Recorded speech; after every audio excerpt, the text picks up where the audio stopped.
नमस्ते विद्यार्थी मित्रों। तो आ लाइव लेक्चर सायन्स सामान्य विज्ञानना सेकंड लेक्चर में दरेकનું स्वागत है। तो मित्रों लास्ट लेक्चर में आपणे रसायन विज्ञान शुरू करेलू है। कदाच तमे जो विद्युत सहायकनी परीक्षा आपवाना होय के कोई मित्रे आपी पण होय जे MGVCL ની લેવાઈ ગઈ છે तो तमने कदाच ख्याल पण हशे रसायन विज्ञान में बहु बधा प्रश्न पूछाया है। एकदम सिंपल प्रश्न पूछाया है। बधी संज्ञाओ ज पूछी है। ऑक्सीजन की संज्ञा शुं होय, क्रोमियम की संज्ञा शुं होय, बोरोन की संज्ञा शुं होय, के तो एनी पण आपणे आगळ चर्चा करशुं जेम जेम आगळ वधता जईए एम। पण लास्ट आपणे जे द्रव्यनी अवस्था भण्या हता ए अवस्थानुं वर्गीकरण जोयुं हतुं, एटले के भौतिक अवस्था अने रासायणिक। भौतिक में 5 प्रकार विषे जोयुं हतुं, घन अवस्था, प्रवाही अवस्था, वायु, प्लाज्मा और बोज आइन्स्टाइन। एमां पण घन, प्रवाही और वायुना गुणधर्मों विषे पण आपणे वात करी हती। साथे साथे एमां तापमान वधे तो एनी जे अवस्थाओमां फेरफार थाय छे, गलन बिंदु, उत्कलन बिंदु, ऊर्ध्वपात, एनी पण चर्चा करी। एना पछी आपणे बोज आइन्स्टाइन विषे जोयुं, जे प्लाज्मा विषे जोयुं हतुं। प्लाज्मा आपणे एटले जे फ्लोरोस्केन ट्यूब है, नियोन बल्ब है, हेलोजन, सूर्य, तारा जेनी अंदरथी प्रकाश प्रकाशित थाय छे आयोनोना कारणे, आयनीकरण स्वरूप। एना पछी एक बोज आइन्स्टाइन 1920 में सत्येंद्रनाथ बोज अने एना पछी आइन्स्टाइने करेला रिसर्च पर आपणे चर्चा करी छे। मतलब भौतिक अवस्था पूर्ण करी हती। एना पछी आजे आपणे भणवानुं छे एनी रासायणिक अवस्थाओ। द्रव्यनी रासायणिक अवस्था। तो द्रव्यनी रासायणिक अवस्था में आपणे वर्गीकरण में जोयुं हतुं। पहेલું છે तत्व। द्रव्यनी रासायणिक अवस्था। आ तत्व जे सामान्य रीते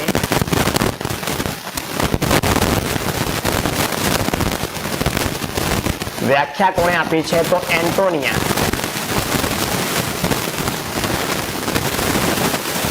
लेवोजियर। एंटोनिया लेवोजियर जेने आपणे रसायन विज्ञानना पिता कहीए।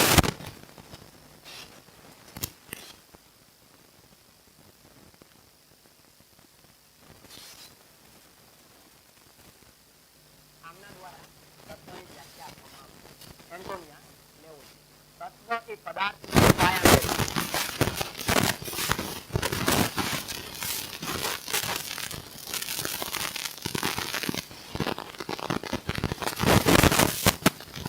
तत्व कई रीते बने छे तो घणा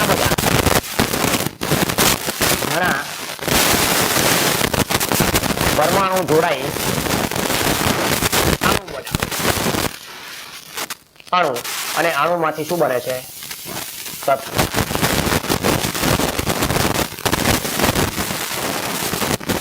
पृथ्वी पर 118 तत्वों छे।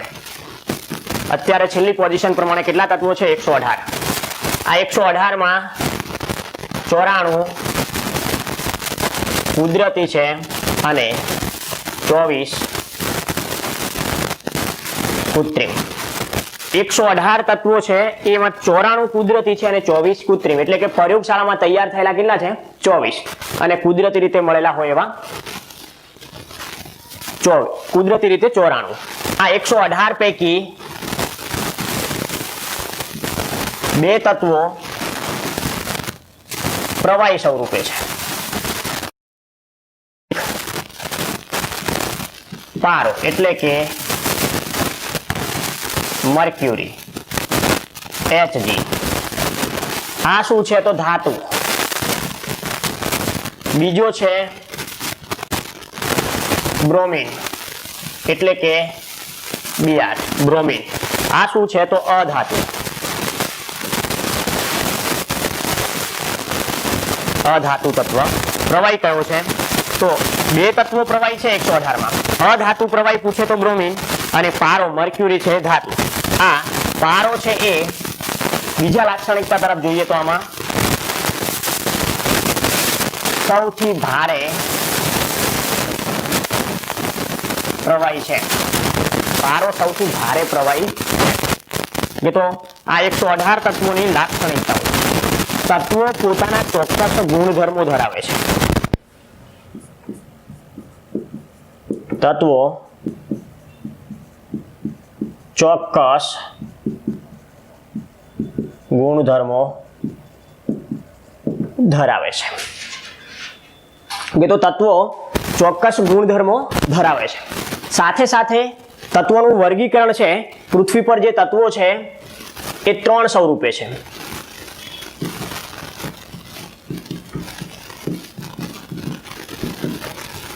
ત્રણ વિભાગના તત્વો છે. એક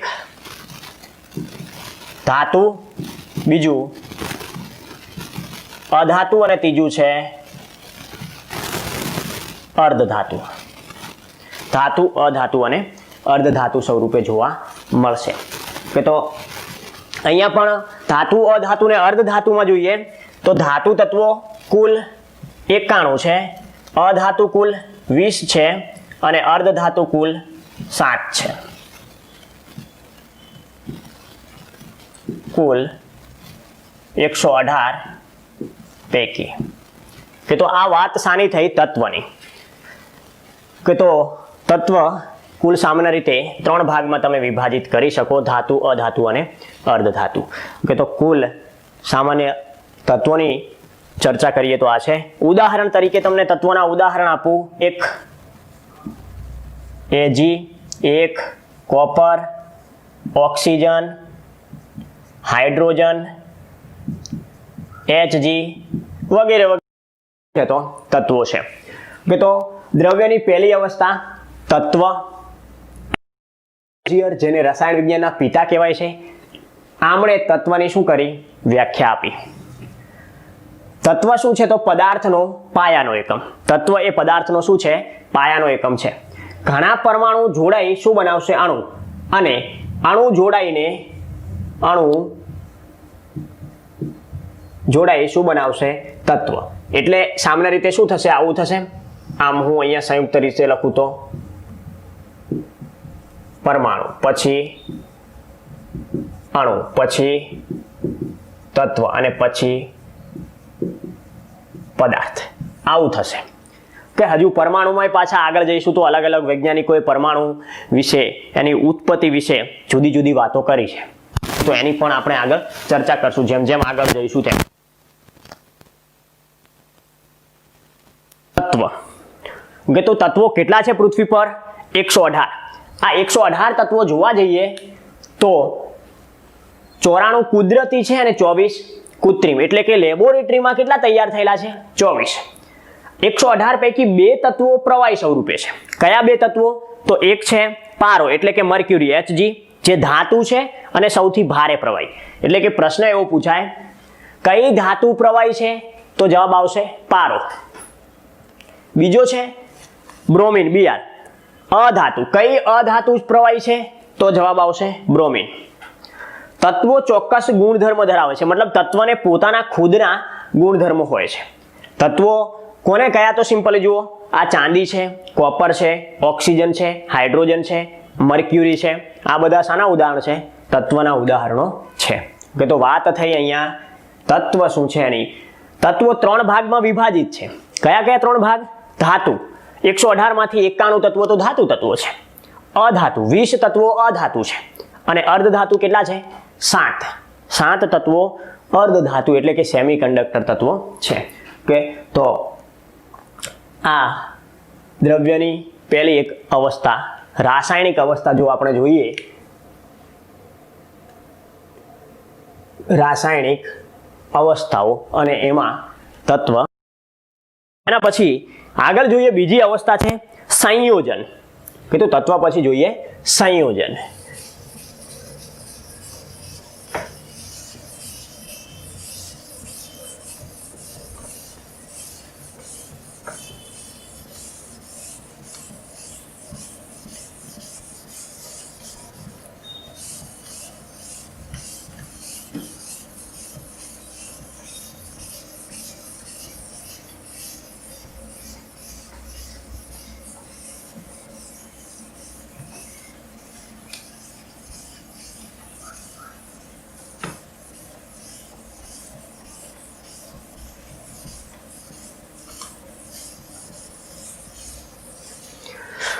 તો બીજી અવસ્થા વિશે જોઈએ તો છે સંયોજન.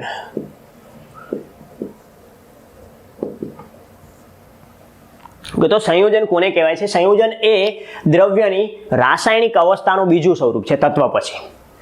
તો સંયોજનની વ્યાખ્યા જોઈએ તો બે અથવા વધુ તત્વો જોડાઈને સંયોજન બનાવે. બે અથવા વધુ તત્વો જોડાઈને સંયોજન બનાવે. આ સંયોજન બે પ્રકારના છે.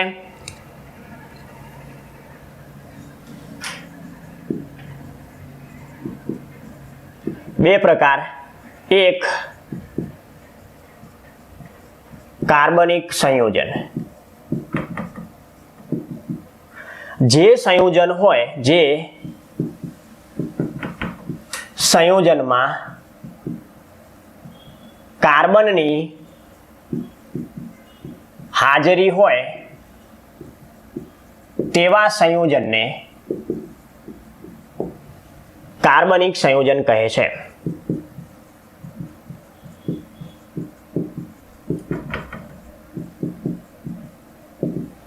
મતલબ જે સંયોજનમાં કાર્બનની હાજરી હોય એને શું કહેશો? કાર્બનિક સંયોજન. તો ઉદાહરણ હું અહીંયા લખું છું. ઉદાહરણ લખું તો એક છે મિથેન. તો શું આવશે? CH4 એટલે કે કાર્બન અને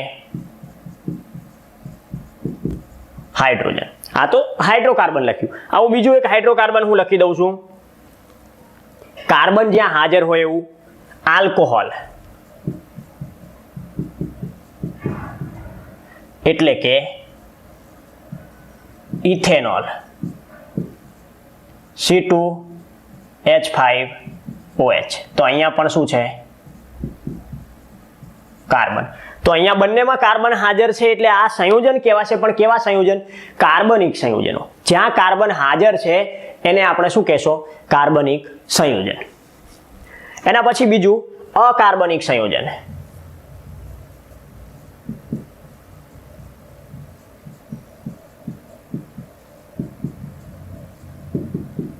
અકાર્બનિક સંયોજન. અકાર્બનિક એટલે કાર્બન હાજર ના હોય. જે સંયોજનમાં કાર્બન હાજર ન હોય. ઉદાહરણ તરીકે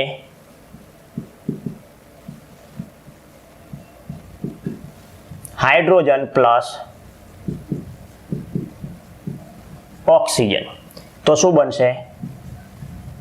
H2O, પાણી. તો આ એક સંયોજન છે. બીજું સોડિયમ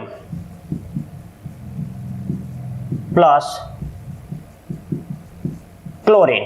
શું બનશે? NaCl. તો આ એક સંયોજન છે જ્યાં કાર્બન શું છે? હાજર નથી. કાર્બન હાજર ના હોય અને કાર્બનની હાજરી હોય.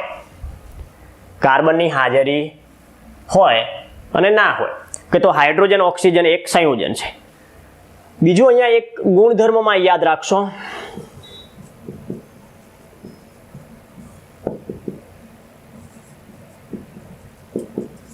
સંયોજન બન્યા પછી તે અલગ જ ગુણધર્મ અપનાવે ધરાવે. ઉદાહરણ તરીકે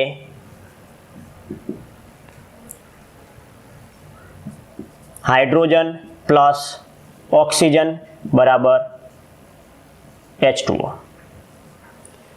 કે તો આ એક સંયોજન છે પણ એમાં જે સંયોજનના ગુણધર્મો છે એ આખા જો અલગ થઈ જશે. આ તત્વ છે, આ પણ તત્વ છે. આ કેવું છે? દહનશીલ. આ પણ કેવું છે? દહન પોષક. ઓક્સિજન કેવું છે? દહન પોષક. જ્યારે આ શું છે? દહન શામક, અગ્નિને જળવા દેતો નથી. મતલબ હાઇડ્રોજન એવો તત્વ છે જેનો ગુણધર્મ છે અગ્નિને જળવા દેવાનું. ઓક્સિજન પણ અગ્નિને જળવા માટે જરૂરી છે.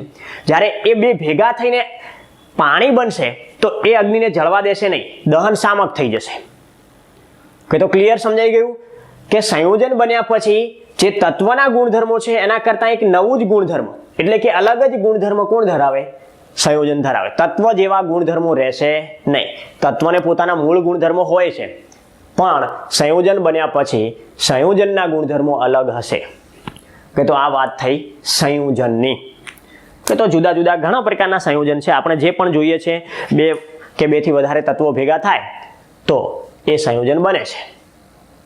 ઓકે, તો આ વાત થઈ રાસાયણિક અવસ્થાનો બીજો સ્વરૂપ એટલે સંયોજન. પહેલું તત્વ જોયા, બીજું સંયોજન.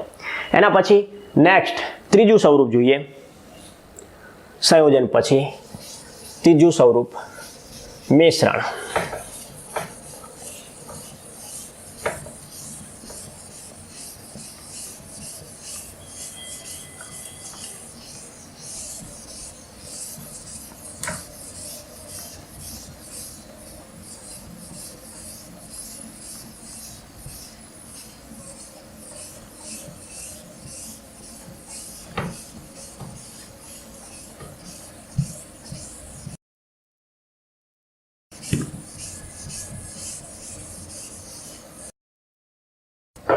કે તો ત્રીજું સંયોજન રાસાયણિક અવસ્થાનું ત્રીજું સ્વરૂપ છે મિશ્રણ. કે તો મિશ્રણ કેવી અવસ્થા છે દ્રવ્યની? પદાર્થના દ્રવ્યની આ રાસાયણિક અવસ્થા છે મિશ્રણ. કે તો મિશ્રણની વ્યાખ્યા જોઈએ તો બે અથવા વધુ તત્વ કે સંયોજન, તત્વ હોઈ શકે અને સંયોજન જોડાઈ મિશ્રણ બનાવે. બે અથવા બેથી વધારે તત્વ કે સંયોજન જોડાઈને શું બનાવશે? મિશ્રણ બનાવે. કે તો અહીંયા આ મિશ્રણ બનાવે છે એના શું છે? મૂળ ગુણધર્મ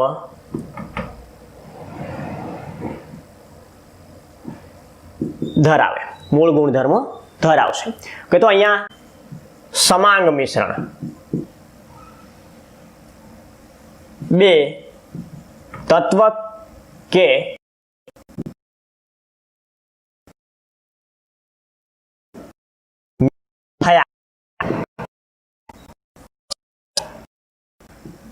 બનેલ દ્રાવણની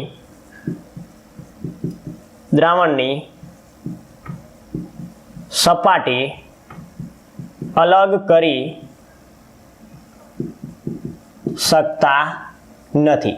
મતલબ હું તમને એક ગ્લાસમાં બે તત્વ કે સંયોજન મિશ્રણ કરીને આપું, હવે એ મિશ્રણ બન્યું છે, એ ગ્લાસ તમે જુઓ તો દેખીતી રીતે તત્વ કે સંયોજન અલગ ન કરી શકાય કે સપાટી અલગ ના કરી શકાય, તો એને શું કહેશો? સમાંગ મિશ્રણ. મિશ્રણ વસ્તુ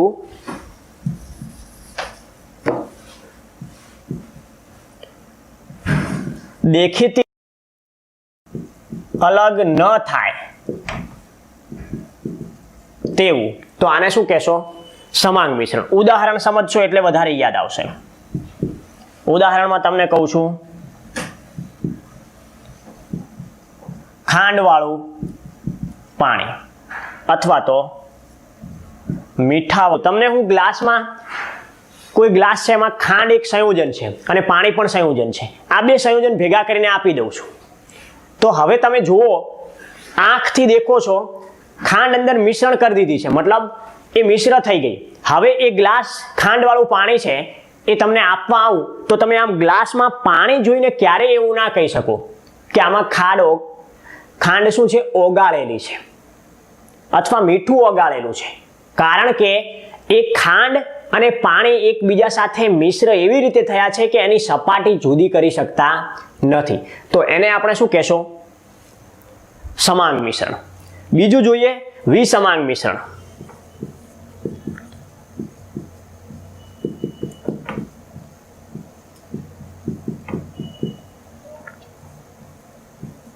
મિશ્ર થયેલ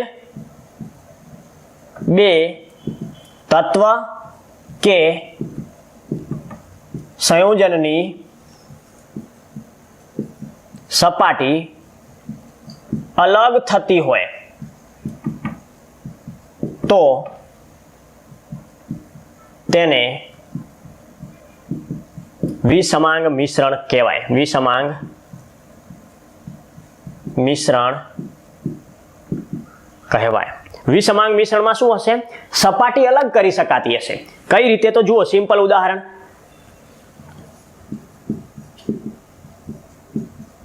તેલ વાળું પાણી. હવે અહીંયા શું છે? તેલ એક સંયોજન છે અને પાણી એક સંયોજન છે. પણ હું તમને પાણી આપવા આવું ગ્લાસમાં અને એમાં તેલ નાખી દઉં, ગમે તેટલા તેલને અંદર મિશ્રણ કરશું, અંતે તો તેલ શું આવવાનું છે? ઘનતા ઓછી હોવાથી સીધું પાણીની ઉપર તરતું થઈ જશે. કે તો પાણી ઉપર તેલ તરે છે એનો મતલબ શું થયું? તમે દેખશો એટલે ખબર પડી જશે કે પાણી અને તેલ બંને એકબીજા સાથે મિશ્ર થયા નથી. તો એને શું કહેશો?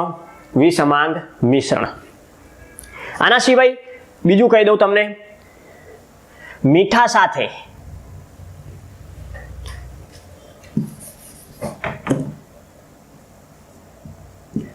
સાથે કોપરનો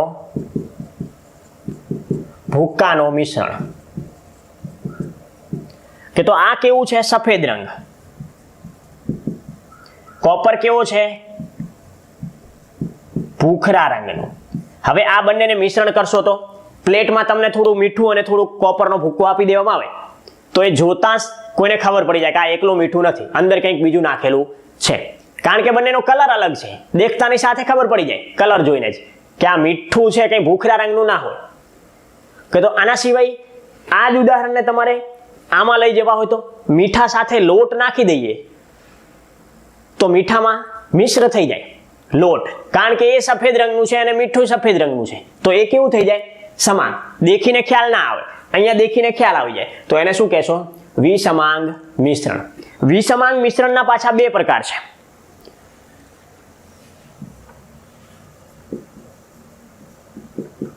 બે પ્રકાર. એક નિલંબિત દ્રાવણ. નિલંબિત દ્રાવણ અને બીજું છે કલીલ દ્રાવણ. નિલંબિત દ્રાવણ અને કલીલ દ્રાવણ. કે તો વિસમાંગના બે પ્રકાર છે, નિલંબિત દ્રાવણ અને કલીલ દ્રાવણ. કે તો આ બંને વિશે આગળ જોઈએ. કે તો અહીંયા મિશ્રણ જોયું. મિશ્રણ કોને કહ્યું? બે અથવા વધુ તત્વો કે સંયોજનો જોડાવાથી મિશ્રણ બનશે. એને પોતાના મૂળ ગુણધર્મો પણ હશે. મિશ્રણના કેટલા પ્રકાર છે? બે. એક સમાંગ અને એક વિસમાંગ. સમાંગમાં એકદમ મિશ્ર થઈ જશે, ખબર જ નહીં પડે કે અંદર કયા કયા તત્વો મિશ્રણ કર્યા છે. જ્યારે વિસમાંગમાં જે મિશ્ર કરી રહ્યા છો એ બંનેની સપાટી અલગ હશે, દેખતાને સાથે ખબર પડી જશે. અને વિસમાંગના પાછા બે પ્રકાર છે, નિલંબિત અને કલીલ. તો આ નિલંબિત અને કલીલ શું છે એ જોઈએ. કે તો આગળ જોઈએ નિલંબિત અને કલીલ.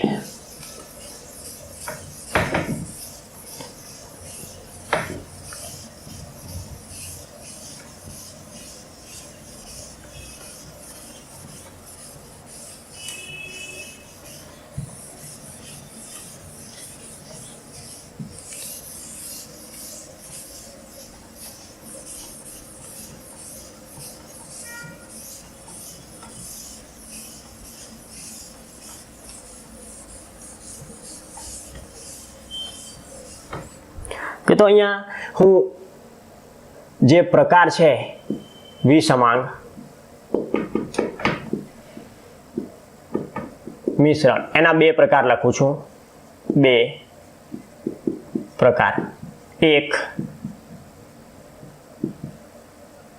નિલંબિત દ્રાવણ. અહીંયા શું હશે? મિશ્રણ હશે. દ્રાવણમાં દ્રાવ્ય કણો મોટા હોય, દેખી શકાય.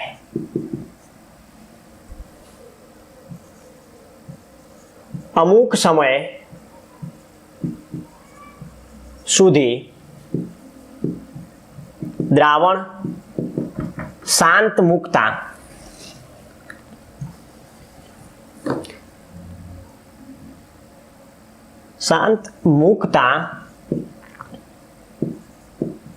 દ્રાવ્ય કણો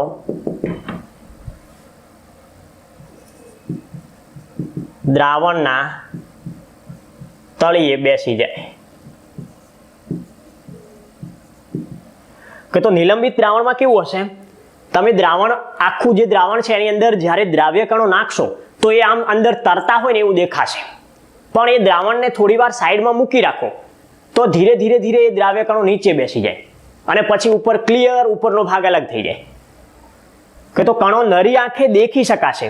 ઉદાહરણ તરીકે તમને અહીંયા કહું છું, ચૂનાવાળું પાણી.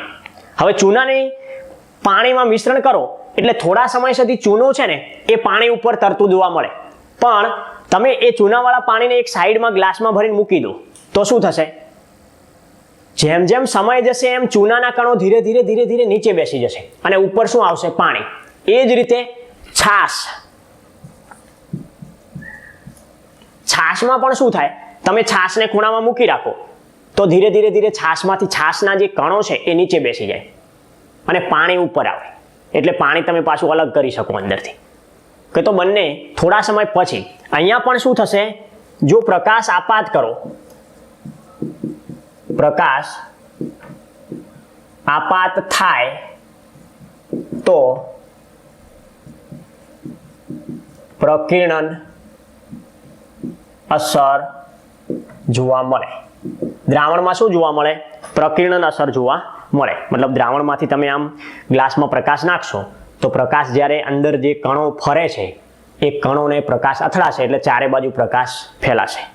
કે તો આ વાત થઈ નિલંબિત દ્રાવણની. બીજી જોઈએ આના પ્રકારમાં કલીલ દ્રાવણ. કે તો આની જેમ દ્રાવ્યમાં દ્રાવણ કણો ખૂબ નાના હોય છે. દ્રાવણમાં દ્રાવ્ય કણો ખૂબ નાના હોય, દેખી શકાય નહીં અને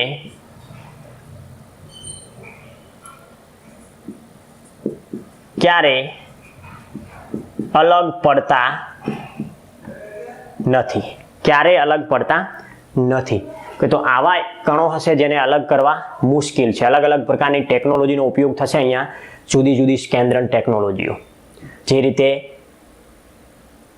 દહીં છે એમાં માખણ છે એને અલગ કરવું તો શું કરવું પડશે, સ્કેન્દ્રણ ટેકનોલોજી લગાવવી પડશે. મતલબ આપણે વલોવશું, એક કેન્દ્રગામી અને કેન્દ્ર ત્યાગી બળ આવશે, આમ દહીંને વલોવશું એટલે માખણ આખું છૂટું પડશે. કે તો એ જે કેન્દ્રગામી અલગ અલગ સ્કેન્દ્રણ ટેકનોલોજી છે એનો ઉપયોગ થશે, ક્યારે અલગ પડતા નથી. ઉદાહરણ તરીકે અહીંયા હું તમને ઉદાહરણ આપું છું. કલીલ દ્રાવણનું ઉદાહરણ છે ટિન્ડલ અસર. ટિન્ડલ અસર મતલબ અહીંયા પણ શું થશે, પ્રકાશ આપાત થતા પ્રકિરણન થાય છે. આના સિવાય આઈસ્ક્રીમ, આના સિવાય દૂધમાં તમે કંઈ એનાથી અલગ કરી શકવાના છો, ફેસ ક્રીમ. કે આ બધા કલીલના જ ઉદાહરણ છે, કે અહીંયા કલીલ શબ્દની અંદર એક બીજો તમે ધોરણ 10માં શબ્દ જોશો તમને જોવા મળશે. મૂળ શું હોય છે, દ્રાવણ. દ્રાવણના બે પ્રકાર હોય, એક દ્રાવ્ય અને એક દ્રાવક. આ દ્રાવ્ય શું હોય, નાખેલ વસ્તુ એટલે કે ઓછો જથ્થો, ઓછું હોય, અને આ શું હોય, વધુ હોય. મતલબ તમને એમ કહેવામાં આવે કે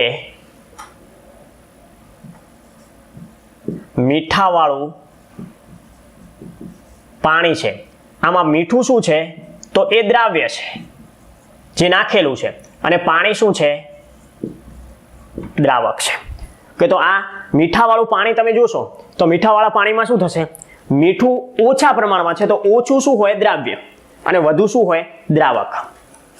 તો આ જ દ્રાવ્ય છે એનું બીજું નામ શું છે, કલિલ ભાષામાં, આ કલિલની ભાષામાં વિક્ષેપિત કલા, વિક્ષેપિત કલા, આને બીજું શું કહેવાશે, વિક્ષેપિત કલા. અને દ્રાવક છે એને શું કહેવાશે, વિક્ષેપિત માધ્યમ, વિક્ષેપિત માધ્યમ. ઓકે, તો તમને એવું પૂછે કે દૂધ શામાં આવશે, તો દૂધની અંદર દૂધ, તો આની અંદર વિક્ષેપિત કલા શું છે, પ્રવાહી, અને પ્લસ વિક્ષેપિત માધ્યમ પણ શું છે, પ્રવાહી. તો બંને પ્રવાહી હોય એવા દ્રાવણને શું કહેવાય, ઇમલ્શન, ઇમલ્શન અથવા પાયસ. કે તો દૂધ શું છે, તો કે ઇમલ્શન નું ઉદાહરણ. કેવું કલિલ છે, ઇમલ્શન. એમાં શું હોય તો કે વિક્ષેપિત કલાએ પ્રવાહી હોય અને વિક્ષેપિત માધ્યમ પણ પ્રવાહી હોય. મતલબ તમે જે દ્રાવણ બનાવ્યું છે એમાં દ્રાવ્ય પણ શું છે, પ્રવાહી, અને દ્રાવક પણ શું છે, પ્રવાહી. કે તો એને શું કહેવાય, ઇમલ્શન. એ રીતે ઘન પ્રવાહી હોય, વાયુ છે ઘન પ્રવાહી સ્વરૂપે, ઘન વાયુ હોય, પ્રવાહી ઘન હોય, તો ઇમલ્શન છે. આના સિવાય સામાન્ય રીતે ફોગ એક ભાગ આવશે, જેલ છે, કે આ અલગ અલગ નામ છે આના. તો આ વાત થઈ વિસમાંગ મિશ્રણના જુદા જુદા ઉદાહરણો. કે તો અહીંયા આજે આપણે વર્ગીકરણ વિશે જોયું. આ ધોરણ 9 ચેપ્ટર પહેલું અને બીજું ચેપ્ટર જ છે. મેં પહેલાંય તમને કહ્યું છે શાંતિથી આ એક વિડીયો વ્યવસ્થિત જોયા પછી આગળનો વિડીયો ને આ પછી ટેક્સ્ટ બુક વાંચશો, એકદમ ક્લિયર કટ તમને સમજાઈ જશે અને બીજા કેટલાક ઉદાહરણો પણ તમે જાણી શકશો ટેક્સ્ટ બુકમાંથી. કે તો આપણું આ પહેલું ચેપ્ટર જે દ્રવ્યની જુદી જુદી અવસ્થાઓ છે એના વિશે આપણે આજે જોયું છે, દ્રવ્ય અને તેની જુદી જુદી અવસ્થાઓ. કે તો આ રાસાયણિક અવસ્થાનો આજનું લેક્ચર આપણે જોયું. ગઈ વખતે શું જોયું હતું, ભૌતિક અવસ્થાઓ. તો રાસાયણિક અવસ્થાઓના કેટલા પ્રકાર છે, 3: તત્વ, સંયોજન અને મિશ્રણ. તત્વ જેના વિશે માહિતી જોઈ, સંયોજનના 2 પ્રકાર હતા, કાર્બનિક, અકાર્બનિક. મિશ્રણમાં 2 હતા, સમાંગ અને વિસમાંગ. વિસમાંગમાં પાછા 2 પ્રકાર કયા છે, તો કલિલ અને નિલંબિત. કે તો અહીંયા આપણો આ દ્રવ્યની અવસ્થા ચેપ્ટર પૂર્ણ થાય છે. કે નેક્સ્ટ ચેપ્ટર તરફ જઈએ. જુદા જુદા પરમાણુ નમૂનાઓ. કે મતલબ પરમાણુની સંભાવનાઓ ક્યાંથી શરૂ થાય છે ત્યાંથી આપણે જોઈએ.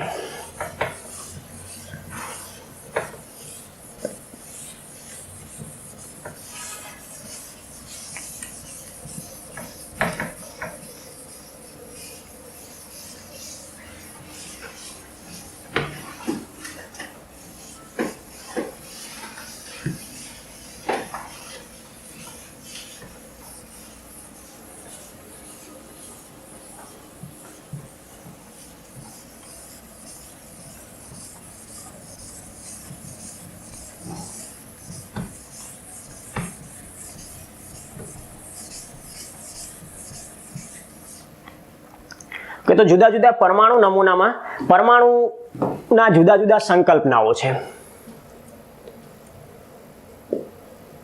પરમાણુ અને તેની સાથે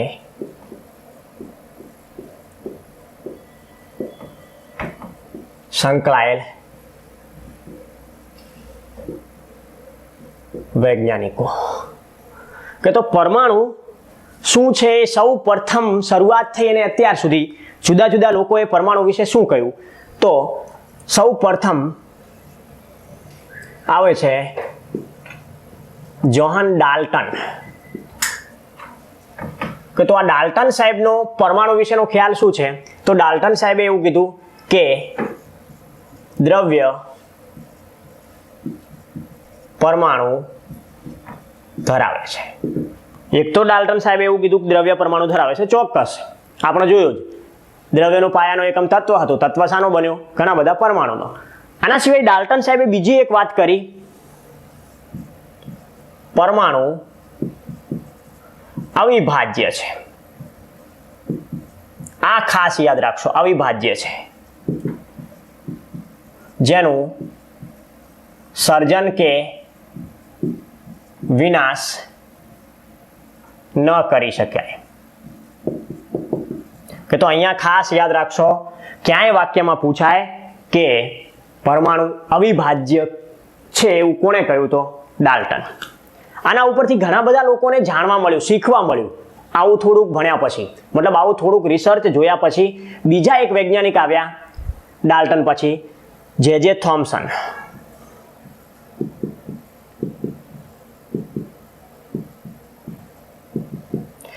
જે થોમ્સન ઇલેક્ટ્રોનના શોધક.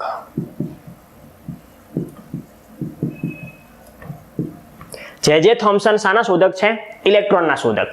આ જે થોમ્સને શું કહ્યું? પરમાણુ એક ધનભારિત ગોળો છે. પરમાણુ એક ધનભારિત ગોળો છે જેમાં ઇલેક્ટ્રોન હોય છે. પરમાણુ એક ધનભારિત ગોળો છે અને જેમાં ઇલેક્ટ્રોન હોય છે. પણ આ વ્યક્તિ બીજું એક સારું કથન આપી ગયા કે ધન અને ઋણ વીજભાર સમાન હોય છે. આ એક વાત આપી ગયા. એટલે આમના ઉપરથી કયું એક કથન આવ્યું? પરમાણુ વીજભારની દ્રષ્ટિએ કેવું છે? તટસ્થ છે. પરમાણુ તટસ્થ છે એવું કોણે કીધું? ફરીવાર આ કથન યાદ રાખશો ખાસ. જે રીતે અહીંયા આપણે યાદ રાખીએ છીએ પરમાણુ કેવું છે? અવિભાજ્ય. એ રીતે પરમાણુ વીજભારની દ્રષ્ટિએ તટસ્થ છે આવું કોણે કીધું? જે થોમ્સન. મતલબ આ જે થોમ્સને કેવું કીધું? પરમાણુ એક ધનભારિત ગોળો છે અને એમાં ઇલેક્ટ્રોન ક્યાંક ક્યાંક હોય. આ વ્યક્તિએ એક સરસ મજાનું ઉદાહરણ આપ્યું. શું કહ્યું?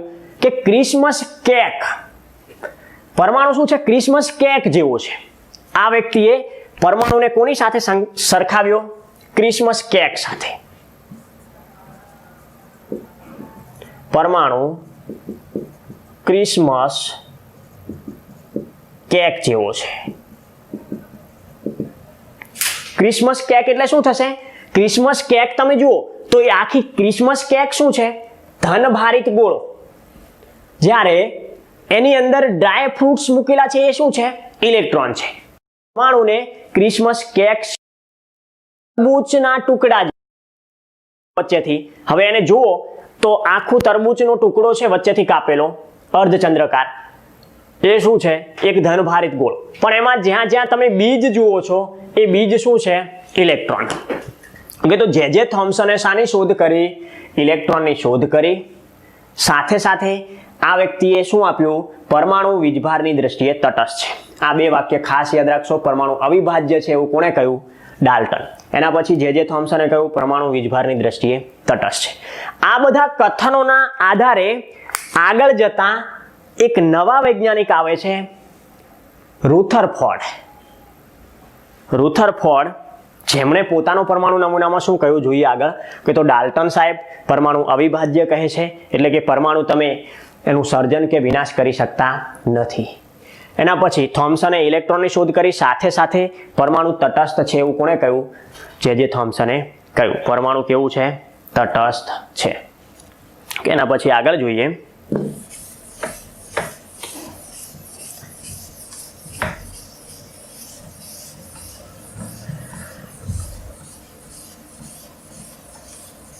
આ બે વ્યક્તિઓ પછી પરમાણુમાં ધીરે ધીરે જેમ જેમ પરમાણુની અંદર રિસર્ચ થતા ગયા એમ ત્રીજા વ્યક્તિ કોણ આવ્યા?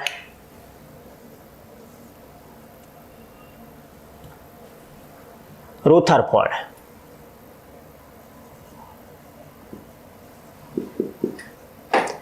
અર્નેસ્ટ રુથરફોર્ડ છે આખું નામ. Ernst Rutherford.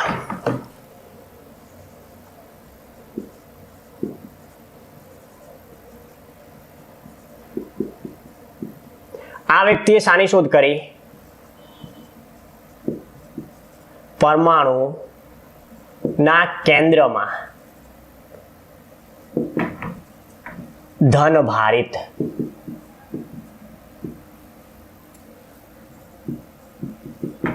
કણોની, એટલે કે પરમાણુ કેન્દ્ર અથવા ન્યુક્લિયોન્સની શોધ કરી. પરમાણુ કેન્દ્રની શોધક એટલે કે અહીંયા સીધો શબ્દ કહું છું, પરમાણુ કેન્દ્રના શોધક. આ વ્યક્તિએ શું કર્યું? સોનાનો એક વરખ લીધી. આમ આ એક સોનાની પટ્ટી છે એવું માની લો.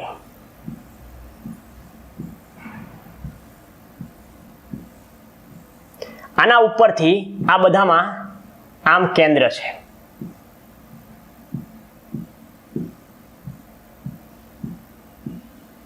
આને હું કહું છું સોનાની વરખ.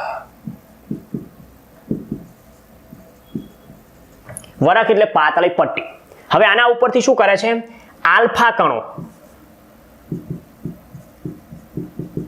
આ આલ્ફા કણો શું છે? તો રેડિયો એક્ટિવ તત્વ.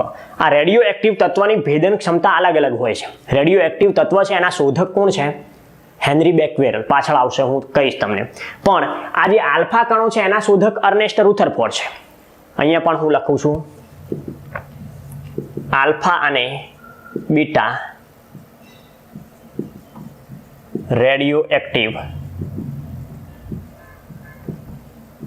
પદાર્થના શોધક કોણ છે? તો અર્નેસ્ટ રુથરફોર્ડ. સાથે સાથે નાઇટ્રોજન વાયુના શોધક પણ કોણ છે? Ernst Rutherford. તો આ વ્યક્તિએ આલ્ફા નામનો જે રેડિયો એક્ટિવ કણ છે જેની ભેદન ક્ષમતા સૌથી ઓછી હોય છે એવા જ કણને આ વ્યક્તિએ શું કર્યું? સોનાની પાતળી પટ્ટી વરખમાંથી પસાર કર્યા. તો આ ધાતુમાંથી પસાર થઈ જવાની ક્ષમતા ધરાવે છે, યુરેનિયમ, થોરિયમ જેવા રેડિયો એક્ટિવ તત્વ. તો એમાંથી આમ કણો જ્યારે પસાર થાય છે, આમ કણો પસાર થઈ રહ્યા છે, તો ઘણા કણો અહીંયા અથડાઈને આમ પરત આવે છે. આ અહીંયા અથડાય છે, પરત ફરે છે. આ અહીંયા અથડાય છે, પરત ફરે છે. કે તો આમ કણો પસાર થઈ રહ્યા છે. આ કણ પસાર થઈ ગયો. આમ કોઈ કણ અહીંયા અથડાય છે એટલે પરત આવે છે. આમ કણ અહીંયા અથડાય છે, પરત આવે છે. ઘણા કણો અહીંયા અથડાઈ અને આમ પરત આવે છે. અહીંયાથી કોઈ કણ નીકળે છે, આમ પરત આવે છે. કે તો આમ એક સોનાની વરખમાંથી જ્યારે આલ્ફા કિરણો પસાર થાય છે તો બધા કિરણો સામે આર પાર નીચે પહોંચી જતા નથી. ઘણા બધા આલ્ફા કણો પરમાણુના કેન્દ્રમાંથી પરત આવે છે. એટલે રુથરફોર્ડને એવું વિચાર આવે છે કે પરમાણુ અંદરથી પોલા નથી, અંદર કોઈક વસ્તુ છે અને અંતે એ વસ્તુ શું સાબિત થઈ? કેન્દ્ર. એટલે કે પરમાણુના કેન્દ્રની શોધ કોણે કરી? Ernst Rutherford. બીજી કઈ શોધ કરી? આલ્ફા અને બીટા રેડિયો એક્ટિવ તત્વના શોધક. ત્રીજી શોધ નાઇટ્રોજન વાયુના શોધક અર્નેસ્ટ રુથરફોર્ડ છે. કે તો આમણે કેન્દ્રની શોધ કરી. પરમાણુની ત્રિજ્યા, બીજો એક શબ્દ યાદ રાખશો, પરમાણુની ત્રિજ્યા કેન્દ્રની ત્રિજ્યાથી 10⁵ ગણી મોટી હોય છે. સામાન્ય પરમાણુની ત્રિજ્યા કેન્દ્ર હોય તો અહીંયા આવતા આપણને શું થયું? પરમાણુનું કેન્દ્ર અથવા ધનભારિત કેન્દ્ર છે, પરમાણુ કેન્દ્ર અથવા ન્યુક્લિયન્સની શોધ કોના દ્વારા થઈ? મતલબ જો પહેલા ડાલ્ટન જોયા, એને તો એક જ વસ્તુ કહી દીધી કે પરમાણુ અવિભાજ્ય છે. એનાથી આગળ ગયા જે થોમ્સન ઇલેક્ટ્રોન શોધ્યું, પણ સાથે શું કહી દીધું? પરમાણુ તટસ્થ છે, મતલબ ધન ભારિત હોય એટલા જ ઇલેક્ટ્રોન હોય. એનાથી આગળ ગયા એટલે કોણ આવ્યા? Ernst Rutherford. આમણે શું કહ્યું? પરમાણુ કેન્દ્ર ધરાવે છે. કેન્દ્રના શોધક કોણ છે? Ernst Rutherford.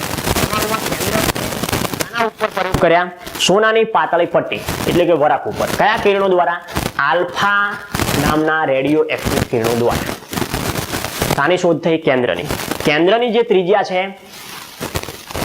કેન્દ્રના શોધક કોણ છે? તો રુથરફોર્ડ. કેન્દ્રની ત્રિજ્યા છે એ એના કરતાં પરમાણુની ત્રિજ્યા કેન્દ્રની ત્રિજ્યા કરતાં 10⁵ ગણી વધુ હોય. સ્વાભાવિક છે. આમ જુઓ તમે, આ કેન્દ્ર છે અને આ પરમાણુ છે, તો આને શું કહેશો? R. આ શું છે? પરમાણુની ત્રિજ્યા. અને અહીંયાથી હું એક લઉં છું, આ ભાગથી આટલો ભાગ.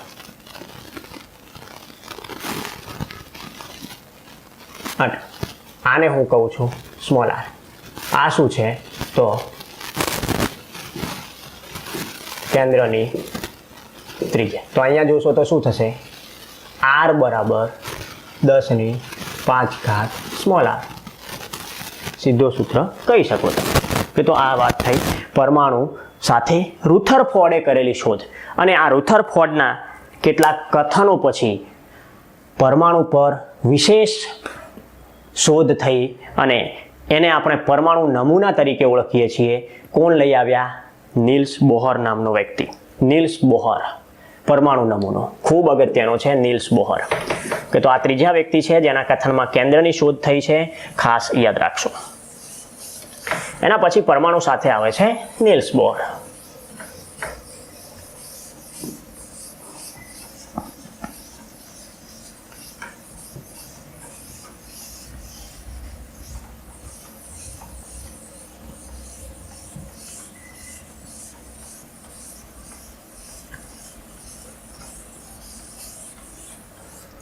તો એના પછી ખાસ અગત્યનું છે ચોથા નંબરનું નીલ્સ બોહરનું પરમાણુ નમૂનો. નીલ્સ બોહરનું પરમાણુ નમૂનો. કે તો અહીંયા જોઈએ આપણે નીલ્સ બોહરમાં કે નીલ્સ બોહરના પરમાણુ નમૂનામાં તો આ વ્યક્તિએ શું કહ્યું? પરમાણુ 2 ભાગ ધરાવે છે. એટલે કે પરમાણુમાં શું હોય છે? એક કક્ષા અને બીજો ભાગ શું હોય? કેન્દ્ર. કક્ષામાં શું હોય? તો આપણને ખબર છે ઇલેક્ટ્રોન, અને એ કેવા હોય? ઋણભારિત. કેન્દ્રમાં શું હોય? તો પ્રોટોન ધનભારિત અને ન્યુટ્રોન તટસ્થ. કે તો આ વાત થઈ કેન્દ્ર સાથે ઇલેક્ટ્રોન પ્રોટોનની રચના. આવું કોણે કહ્યું? નીલ્સ બોહરે. નીલ્સ બોહરે શું કહ્યું? પરમાણુ 2 ભાગ ધરાવે છે, કેન્દ્ર અને કક્ષા. એટલે કે નીલ્સ બોહરનો પરમાણુ નમૂનામાં આ રીતે કેન્દ્ર હોય અને તેની આજુબાજુ શું હોય? તો ઇલેક્ટ્રોન. આ શું છે? તો કક્ષા. આ શું છે? કેન્દ્ર. કેન્દ્રમાં શું છે? તો પ્રોટોન અને ન્યુટ્રોન અને કક્ષામાં ઇલેક્ટ્રોન. આના સિવાય આ વ્યક્તિએ બીજું શું કહ્યું? દરેક પરમાણુ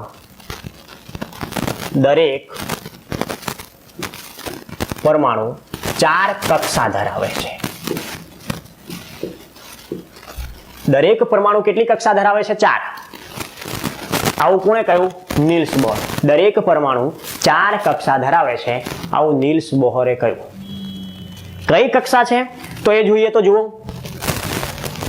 કે એલ એમ એન. કે એટલે 2 ઇલેક્ટ્રોન, 8 ઇલેક્ટ્રોન, 18 ઇલેક્ટ્રોન અને 32 ઇલેક્ટ્રોન. આ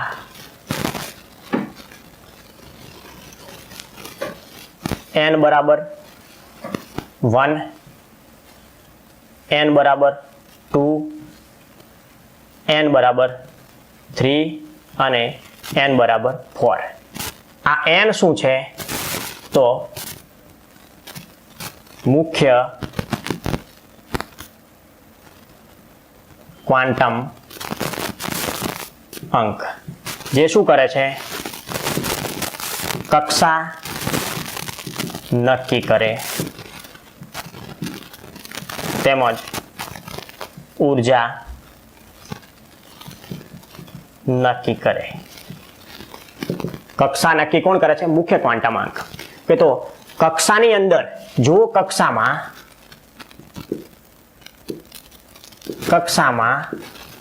પેટા કક્ષા હોય તો તેને કક્ષક કહે છે. કક્ષાની અંદર જો કોઈ પેટા કક્ષા હોય તો એને શું કહે છે? કક્ષક તરીકે ઓળખીએ છીએ. કક્ષકોના કેટલા પ્રકાર છે?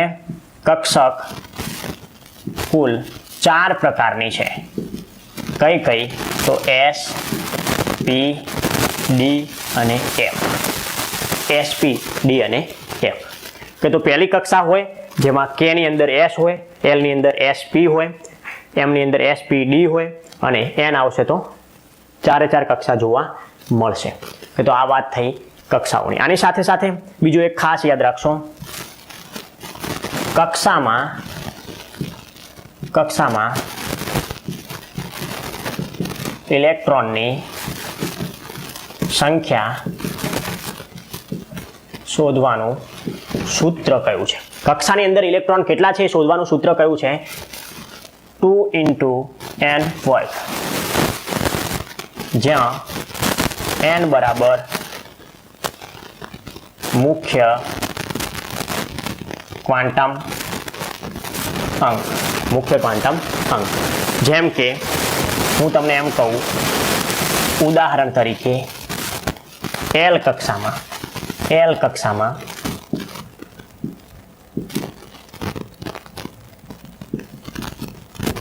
ઇલેક્ટ્રોન કેટલા છે?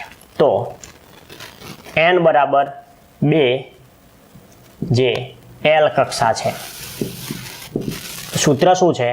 2 × 2 નો વર્ગ એટલે કેટલા થાય? 2 × 2 2 4 2 8. L માં કેટલા હોય? 8 ઇલેક્ટ્રોન હોય. ઉપર આપણે જોયું છે. કે તો આ વાત થઈ કક્ષામાં ઇલેક્ટ્રોનની જુદી જુદી ગોઠવણી. આ બધું કોણે કહ્યું? નીલ્સ બોહરે. આખું પરમાણુ છે એનો સંપૂર્ણ અભ્યાસ નીલ્સ બોહર નામના વ્યક્તિએ આપણને આ રીતે સમજાવ્યો. કે તો પરમાણુ ઉપર અત્યારે જે આપણે જે ભણીએ છીએ બધું રિસર્ચ એ કોના ઉપર ચાલે છે? Niels Bohr. પણ ખાલી નીલ્સ બોહર નથી આવી ગયા, આની સાથે ઘણા બધા વ્યક્તિઓએ જુદા જુદા કથન કર્યા. એના પછી હું અહીંયા એક બીજું પણ કહી દઉં છું. દરેક કક્ષા 8 ઇલેક્ટ્રોન હોય. દરેક કક્ષામાં કેટલા ઇલેક્ટ્રોન હોય? અહીંયા લખું છું. દરેક કક્ષા 8 ઇલેક્ટ્રોન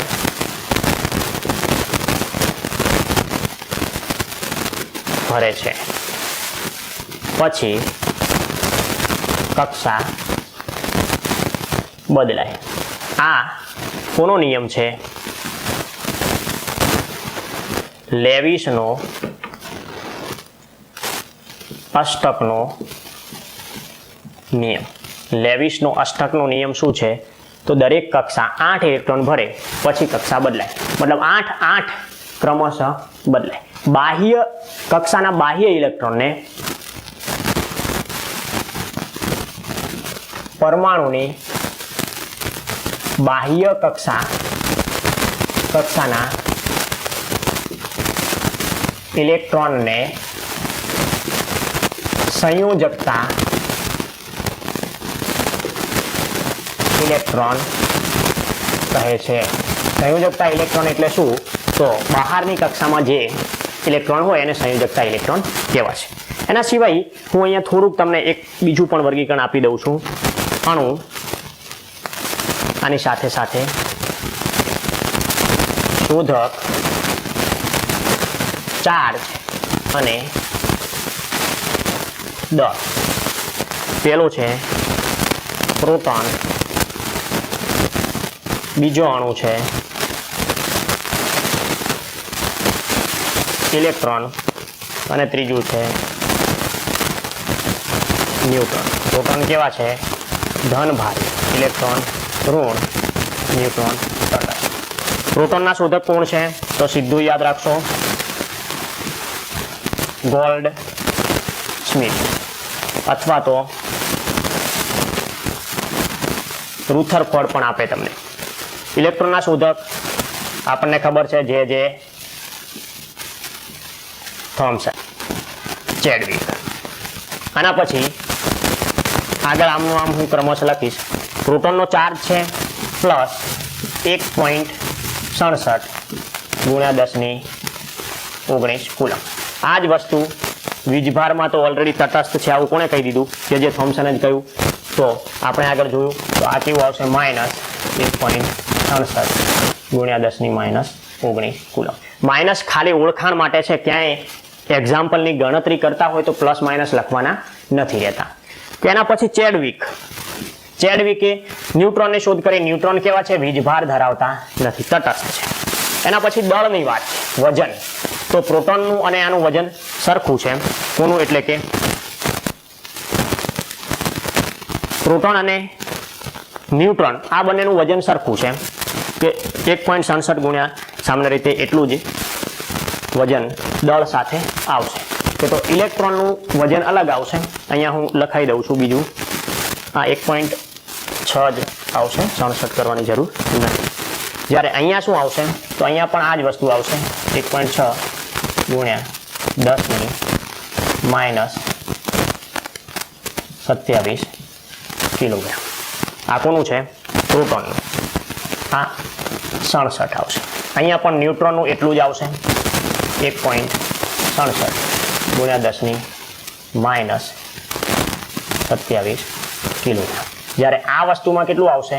9.108 ગુણ્યા 10⁻31 કિલોગ્રામ. એ તો આ વાત થઈ દળની. તો દળમાં તમે જુઓ આ બંને સમાન છે, જ્યારે અહીંયા ચાર્જ બંનેના સરખા છે. આ કેટલું છે? ચાર્જ છે સરખું છે. દળમાં બધામાં શું આવશે? કિલોગ્રામ. કે તો આ સામાન્ય સમજૂતી છે, જો ક્યાંય પણ પરીક્ષા રિલેટેડ હોય તો ચોક્કસ યાદ રાખશો. બીજી વસ્તુ અહીંયા હું લખી દઉં છું બાજુમાં. ઇલેક્ટ્રોન કરતાં પ્રોટોનનું દળ 2000 ગણું વધુ છે. ઇલેક્ટ્રોન કરતાં પ્રોટોનનું દળ 2000 ગણું વધુ છે. કોનું દળ વધુ છે? પ્રોટોન છે એનું દળ વધુ છે. કોના કરતાં? ઇલેક્ટ્રોન કરતાં. કે તો ઇલેક્ટ્રોનનું દળ પ્રોટોન કરતાં 2000 ગણું ઓછું થશે, જ્યારે પ્રોટોનનું દળ ઇલેક્ટ્રોન કરતાં વધારે કહેવાશે. કે તો મતલબ પરમાણુનું મોટા ભાગનું દળ ક્યાં છે? કેન્દ્રમાં. આવું પણ કોણે કહી દીધું હતું? પરમાણુનું દળ કેન્દ્રમાં છે, રુથરફોર્ડના કથનમાં આવી ગયું હતું. પરમાણુનું મોટા ભાગનું દળ કેન્દ્રમાં છે, એટલે કે કેન્દ્રની શોધ થઈ ત્યારે આ દળની વાત. કે તો ચર્ચા કરી એમાં સૌથી અગત્યનું નીલ્સ બોરનું પરમાણુ નમૂનો છે. આ પણ તમે ધોરણ 9ના ચેપ્ટર્સમાં જોશો તો તમને આ બધી જ માહિતી આપેલી જોવા મળશે.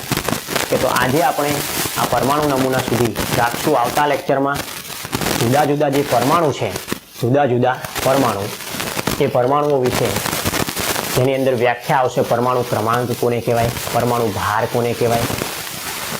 આના સિવાય સમસ્થાનિકો કોને કહેવાય? સમભારિકો કોને કહેવાય? એની આપણે ચર્ચા કરશું. કે તો આ સામાન્ય ચર્ચા થઈ આપણે આજના લેક્ચરની. તો આટલું ખાસ યાદ રાખશો. કે અહીંયા સુધી રાખીએ.